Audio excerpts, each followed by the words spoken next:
আসসালামু আলাইকুম, welcome back to my channel. সম্মানিত ভিউয়ার্স, আমি আজ তৈরি করব মুড়ির মোয়া তৈরি করার জন্য আমি এখানে মুড়ি নিচ্ছি। মুড়িটা আমি একটু চালেন দিয়ে চেলে নিচ্ছি।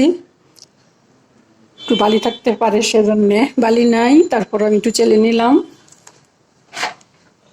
আর লাগবে গুড়, এখানে প্রায় 1 কাপের বেশি গুড় হবে, আর একটু এলাচ গুঁড়া। চলুন আমরা কিচেনে যাই। আর মুড়ি তো লাগবেই।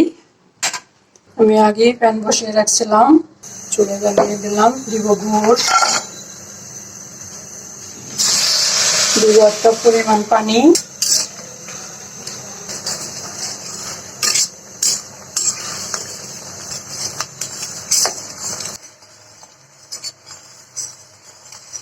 আমি পাকা নিয়ে নিব, মানে আঠালো করে নিব।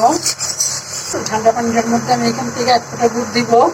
দেওয়ার পরে যদি দেখি পানিটার সাথে গুড়টা মিশিয়ে গেছে, তাহলে বুঝবো যে আমার এটা গুড়টা পাক হয়নি বা আঠালো হয়নি। আমি এখানে 1 চিমটি এলাচি গুঁড়া দিব। দেখি এবার আমার গুড়টা আঠালো হইল কিনা।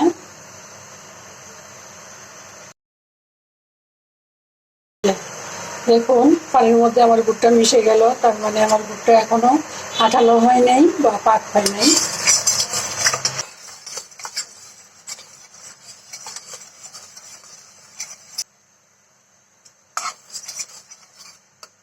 আমি আগের পানিটা ফেলে দিয়ে আবার পানি নিচ্ছি, দেখি এবার গুড়টা আঠালো হলো কিনা। আর একটু হবে।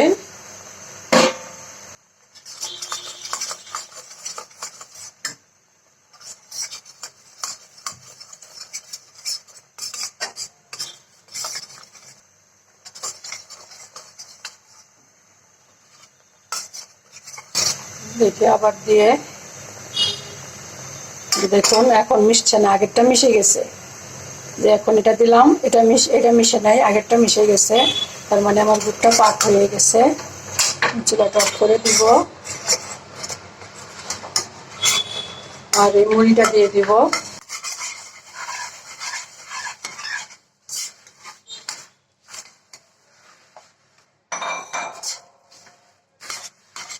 মুড়িটা মিশিয়ে নিব।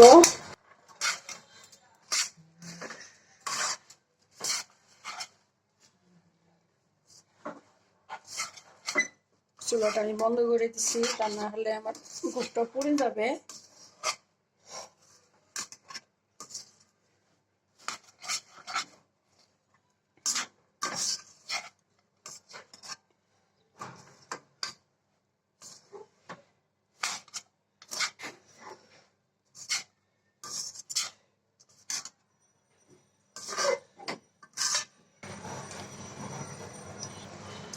মুড়িটা আমি এখন এখানে ঢেলে নিব।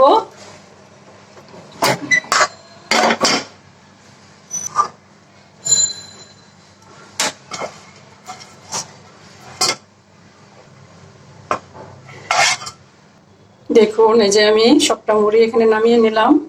আমি এই মোয়াটা বানানোর জন্য ঠান্ডা পানি নিলাম, তা নাহলে হাতে সইবে না, গরম গরম বানাতে হবে, সেজন্যে।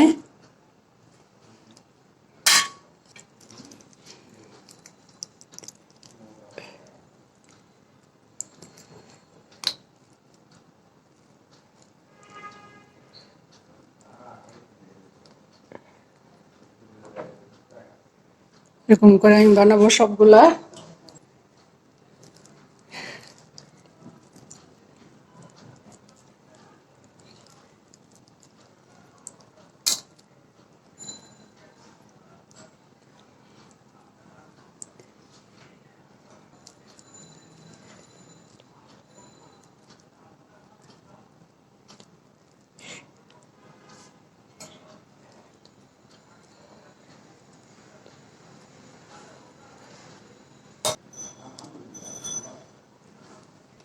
এভাবে করে আমি সবগুলা বানিয়ে নিব।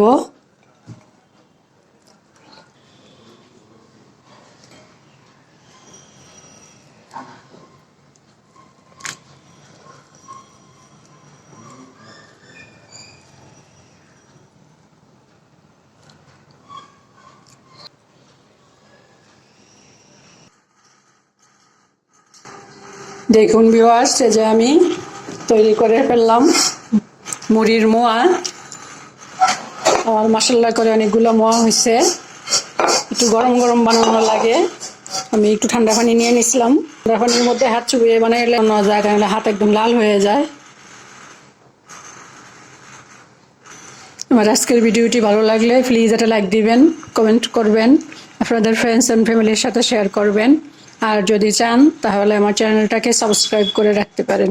আজ তাহলে এই পর্যন্তই। আল্লাহ পাক আমাদের সবাইকে সুস্থ রাখুন, ভালো রাখুন, আমিন। আল্লাহ হাফেজ। নাড়ু চিনি দিয়েও বানানো যায়, চিনি দিয়েও আঠালো করে নিলে চিনি দিয়েও বানানো যায়। আমার কাছে গুড় ছিল, গুড় দিয়ে বানালাম। নাড়ু গুড় দিয়েই ভালো।